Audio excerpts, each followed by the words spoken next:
Good morning, everyone. Hope you're having a great day. Today we're going to talk more coins. Specifically, we are going to talk about the quality differences in U.S. mint sets over the years. And we are going to span about 50 years in date.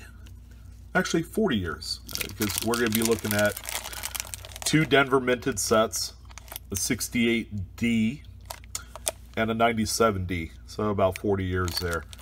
And ideally, what we're going to take away from this video is trying to discern, okay, what's the quality difference in that 40-year gap. We're going to take a look at the coins and compare them side by side. We're going to compare the dimes, pennies, quarters, nickels, and half dollars side by side, so you can see exactly what the differences are in not only the overall final product, but also the design characteristics, because you'll see over the years that some of these coins have been modified. So how does this help you? Okay, it helps you for a few different areas. Okay, mint sets are not produced equal. They're not made the same across the board over many years. Okay, and you'll see here in a second why. Another is people love going through mint sets to cherry pick not only varieties but the high grades. Okay, it seems to be like the hot topic these days on my channel is I have some relatively nice high-end coins that I feel like should be sent to an auction house, and I want to do so. Okay, and either that individual, that person, has sent their coins out to an auction house only to get some sort of correspondence from a consigner or a grader saying that this isn't worth anything. All right, and then this is going to kind of illustrate why it's difficult to send anything modern to an auction house. But you know that I'm going to touch on that momentarily in this video. And lastly, you're going to be able to kind of examine the coins for your own personal collection. People love buying these for not only giving as a gift for a present, for, you know, like a birth year set, but also they're extremely popular for filling albums. And of course, the nicer specimens that come out of this will ensure a little bit better value over time. So first of all, we have the 68 Denver minted set. As you can tell, it's housed in the same type of mint sleeves. Overall, the 97 sleeve is a little bit more rigid in feel. The plastic seems just a little bit thicker. The older 68, I don't know if you could tell, but it has kind of a hazy film, and I don't know if that is as a result of it being outside of its paper envelope over time, because I've had this for a while, and I think I bought this as a one-off. I didn't have the Philadelphia set. These are sold in Denver and Philadelphia sets, and they come in, you know, in an envelope. You guys have seen it before. But overall, the quality of the 68 is not very good. There is a 68D, which on some of the higher devices look to have some sort of scuffing, some browning of the copper. So that's that. Yeah, see, it's got that weird mark on the back. And it looks like it could be a mint defect of some sort. Maybe a strike through or something like that. It's pretty minor. Here's the half dollar. As you can tell, I'm going to grab my pointer here. The high end, the high parts of the devices on Kennedy's cheek here is all scuffed up with various nicks, and that's kind of the theme in these older sets. Is they didn't have the white glove service that you would typically see in the newer coin sets. Of course, these were all produced as part of the same batch as the business strike coins. So Mint employees would take out, you know, coins out of the same batch to put together the presentation for these Mint sets. So here's the 68D quarter. Again, not fantastic. It's kind of lifeless and dull, not a whole lot of luster. You got various carbon spots on there. The nickel looks especially bad in terms of the strike and lack of luster. 68 was a tough year, man. I tell you, that's why a lot of the 68s, 67s, 69s in high grades, they sell for thousands of dollars if encapsulated by PCGS or NGC. Absolutely no steps whatsoever. This thing is weak sauce. And finally, the 60AD dime, which, yeah, that scuffing is on the film and not on the coin. There we go. There's a few scratches on Roosevelt's cheek on there. So that's the that one there. And then you'll see the quality difference is like huge. Here's the Lincoln cent. Pretty nice shape. Any scuffing you see is on the film. There you go. The nickel. A few nicks. Probably wouldn't grade higher than a 65, 66, I would imagine. Maybe 66. At that grade, it's not worth it. It's got full steps, you know, for what that's worth.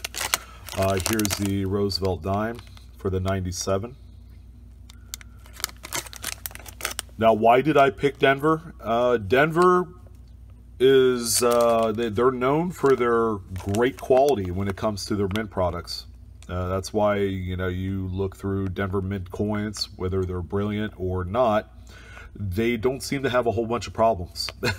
No, you know, like glaring like die cracks and, you know, manufacturing errors and that sort of thing. So if you're going to sample size any product, might as well be Denver. And here's the $half, which looks pretty good. I would say it's a 66 or 67 on the grade scale. It's virtually clean, with exception of maybe, oh, that's on the film. Never mind. There's a scratch on there, but yeah, it's a nice coin. But even at that grade level, it's not worth anything. But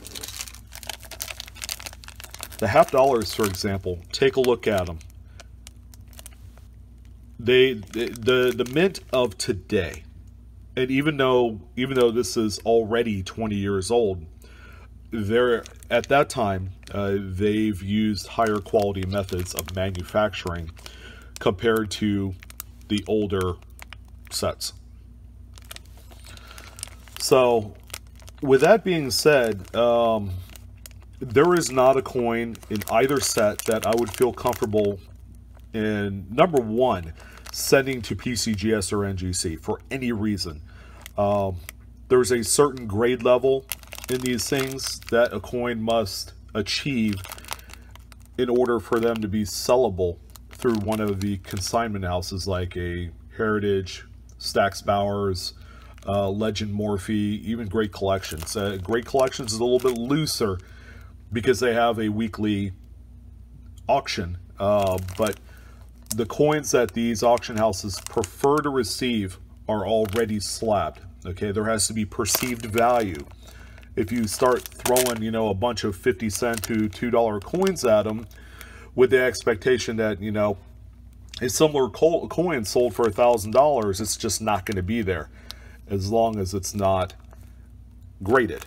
All right, so that's part of the caveat to submitting coins to an auction house. It's almost a process-driven type of thing where the first thing you would do is submit your coin to a grading service, have it looked over, and then subsequently submit it through an auction house. My personal favorite is Great Collections because you could do the online submission form, okay, and then send the coins out. And if it doesn't sell, they either send it back to you or they will try and resell it. There are coins that they will receive that I'll tell you, you know what, this is only worth $5. We're not going to sell this. We're going to send it back to you. I don't think you'll pay the fee that's associated for that specific coin, but you guys have to realize that the overall process of sending a modern coin to be sold is expensive. Okay, the seller's fee is, I don't know if it's like 15% or somewhere in that general arena, but you know, you start working a calculator, it can turn into a lot of money over time. But these coins right here, the moderns, are, again, they are a risky proposition. Okay, I think the main reason why I love talking about them as far as recent sales from like great collections or heritage is, you know, they're a great story. Someone who enjoys coin collecting enough to actually specialize in flipping moderns, okay, can be a thing. Of course, with coins, it's not one of those things that you find a small coin collection or you found something in pocket change or coin roll hunting and say, you know what, this is a coin that I'm going to submit, because that's a little bit, I'll be honest, short-sighted, because you're playing into the emotion that this coin has once sold for $2,000. And now, and keep in mind that the person that submitted that coin for grading probably submitted like 100 examples and spent a good chunk of his or her money to get that one top pop grade. Okay, so again, it's short-sighted to think that you found one coin that you could go ahead and submit. Now, if it's a variety, that's a different story. If you found a 69S double die, man, you could sell that all day long. Why I would send it to a grading company is to get it authenticated, to ensure that, you know, nobody thinks that it's counterfeit or it's fake. You know, they're all one and the same, I guess. But that is kind of like a wake-up. This is a more or less a wake-up call video, because the amount of feedback I've gotten on some of the videos regarding, hey, check out this nickel that sold for $7,500, and it turns out someone, of course, is going to post, hey, I found this coin, where can I sell it? I'm like, well, you have to send it to PCGS first. It has to grade out exactly mint state 67 plus, and then you have to consign it. I'm telling you guys, grading and flipping is hard work. You will see. If you want to dip your toe in the pool, on that side of the pool, to get an idea of what it's like to grade moderns, yeah, it's going to be test not only in your patience, but also your pocketbook, because you are going to be spending money like there is no tomorrow trying to submit coins to PCGS. That's going to be the one thing that's going to maybe drive you guys nuts. But again, it's a great story to tell when, you know, you find something that graded out top pop and you turn around and sell a meager nickel, you know, for $2,500. Not many people can do that. I, on the other hand, can honestly say I've done that, but it's not without getting my lumps. You know, I've sent some submissions to a third-party grader and have skunked out horribly.